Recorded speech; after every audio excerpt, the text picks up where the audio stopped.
So next up, let's hear from a publisher. Let's hear from the supply side.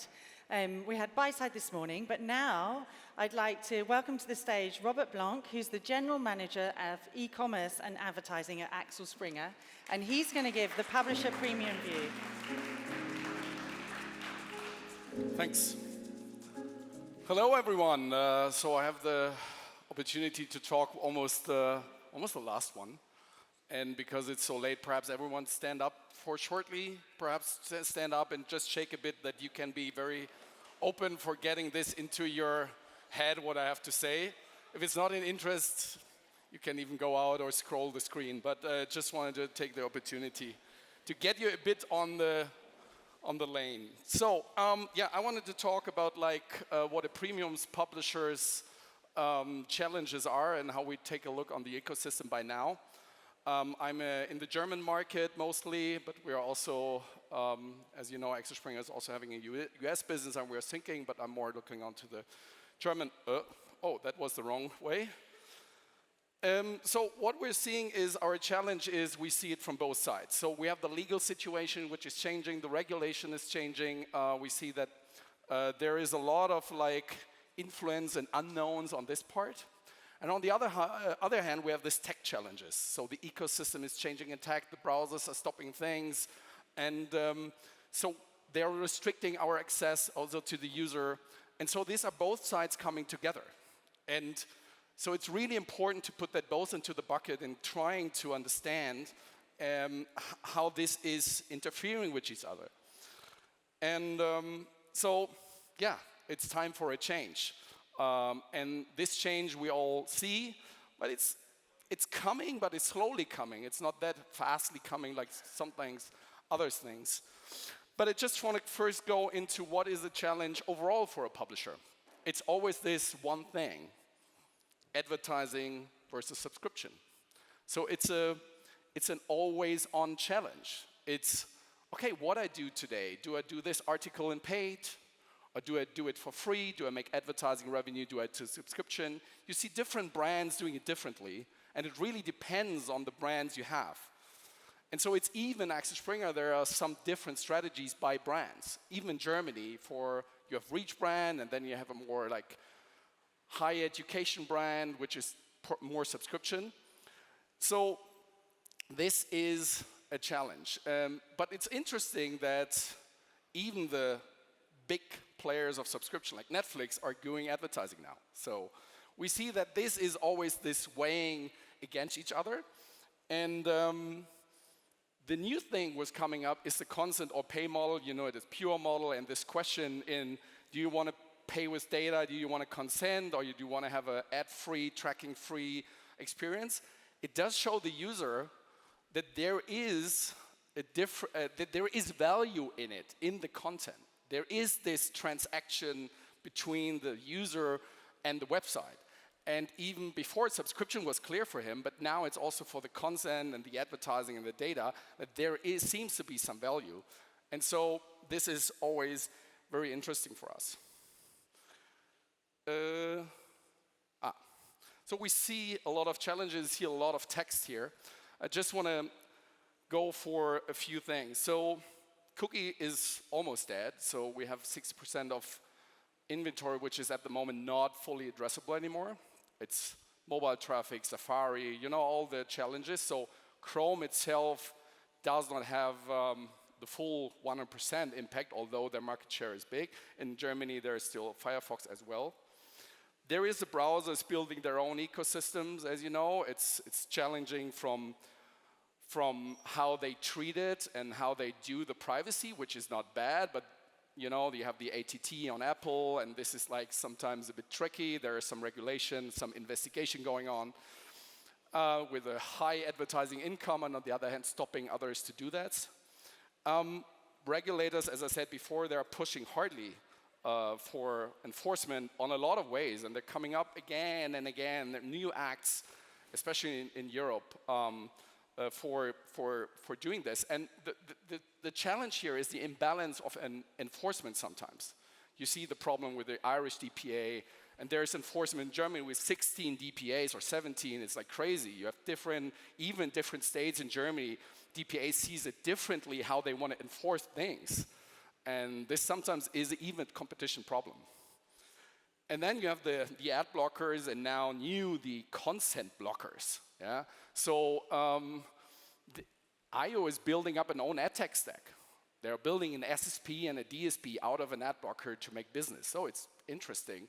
First, stopping a lot of million users by not seeing ads, but then on the other side, we do the good ads, but you can buy it at us. Like, okay, interesting. So we see that this is really changing, and I come back on the first-party data in a minute, how that is changing us.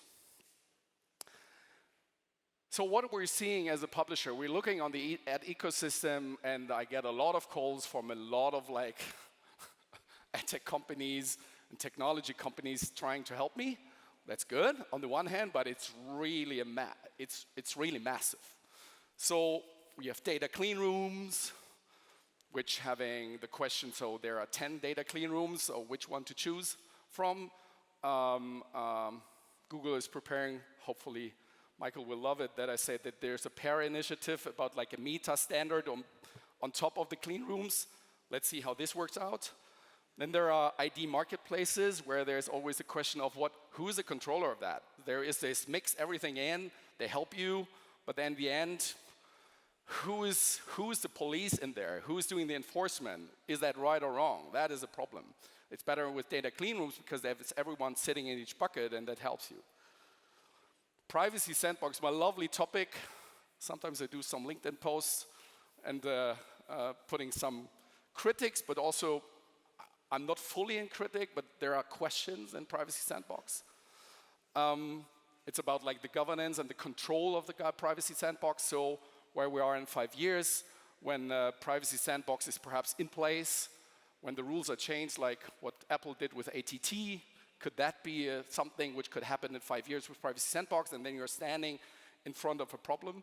So these are questions which are important for publishers to know, because we want to stand there good. The new thing was coming up. Telco identifiers, everyone read the press release about UTeek, TrustPit. We were one of the first ones using this and trying this out. It's interesting, because that is big telcos of all over Europe coming together and trying also to help here with the addressability problem.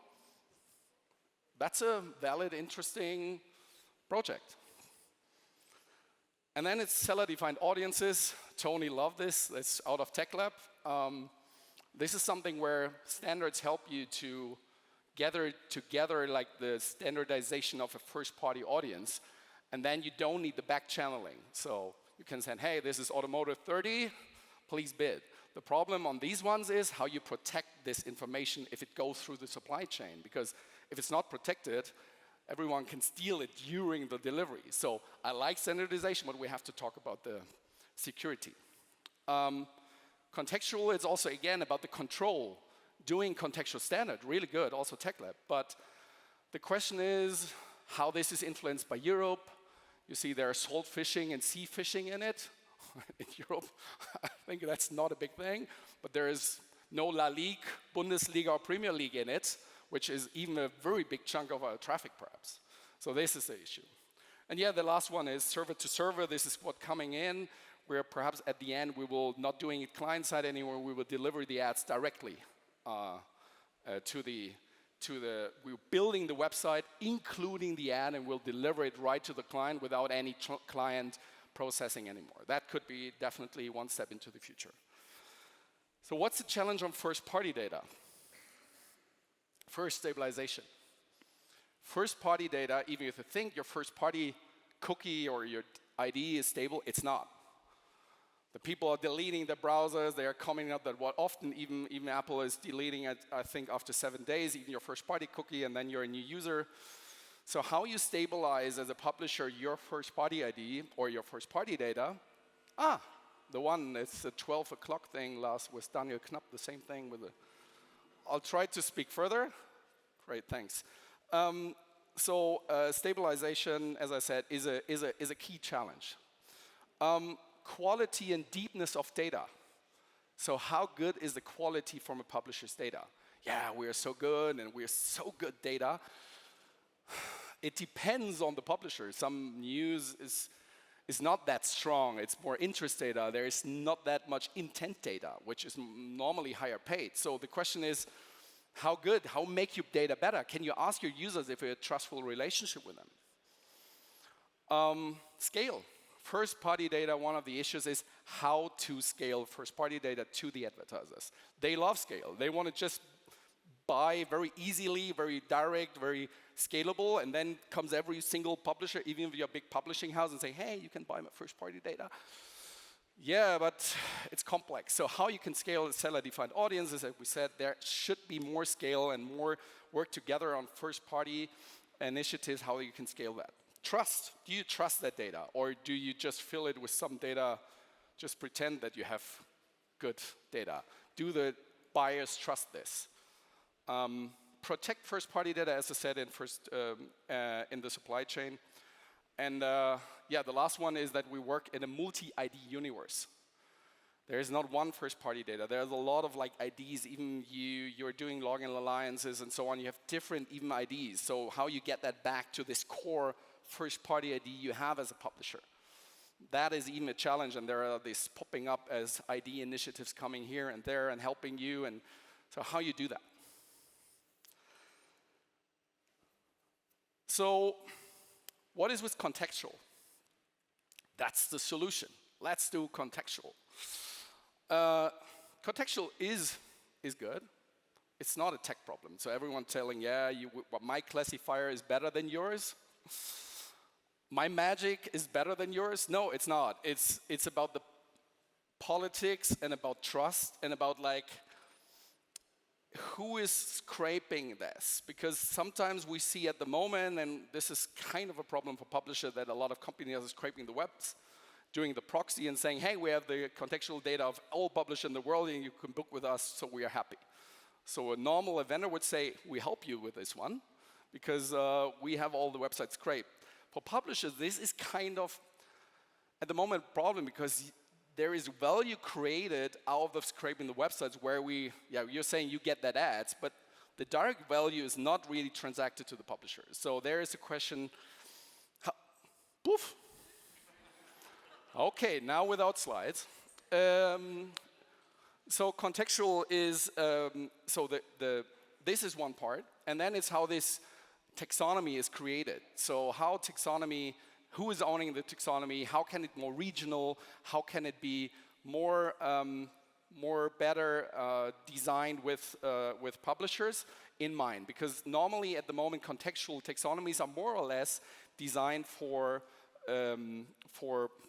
quality, like the brand sustainability partners. So they are more creating these taxonomies. So, we're one step forward. Where we are, contextual. Yeah. So the question is that for brand suitability or is that for targeting and for these kind of usage? So this is a big question with contextual. So we had the last panel was about sustainability. Here it's we see privacy and sustainability, so ecosystem, carbon-free, footprint-friendly. We see that as definitely a key. Sustainability gets a critical KPI, definitely, and it will put a lot of pressure on the supply chain. That you don't have like hundreds of vendors going, everyone bidding, having server farms like hell. I think this KPI will change. And there is, interesting-wise, this KPI is much more measurable than privacy. Privacy is something you have to do, but it's not measurable in that way. And everyone expects this. But this here, advertisers, from our point of view, will definitely change the budget more for sustainable than for privacy. How you change your budget in regards of privacy, you change your budget more for carbon free, because that's the goal of advertisers, even in their P&L. You get like your personal goals on how you are carbon free and the carbon footprint. So we see that as a challenge to change it. Perhaps there will be privacy as well included, but this is definitely one thing. So I have 1 minute left. So you have no slides? I only have the slides? I didn't know that. So, but coming to the end, what should publishers do? And I don't know how many publishers are here. Hands up. Is there? Woohoo! Nice. There are some. So strengthen the relationship. That is definitely a key with the user. Trying to gather first-party data, strengthen the relationship, get them log in. Trying to do that, but log in, you will not get people to 100% login. Prepare for different scenarios. You saw all the challenges. We don't know what the outcome of regulation. We don't know which technology will be the win. We're investing in every channel and really trying to develop every of this channel because we want to prepare it for the outcome. Because publishers are sitting mostly at the end of the chain. Advertisers will, at the end, decide where the money is going, and we're just at the end, and we are trying to catch this, you know? Building up cross-functional teams.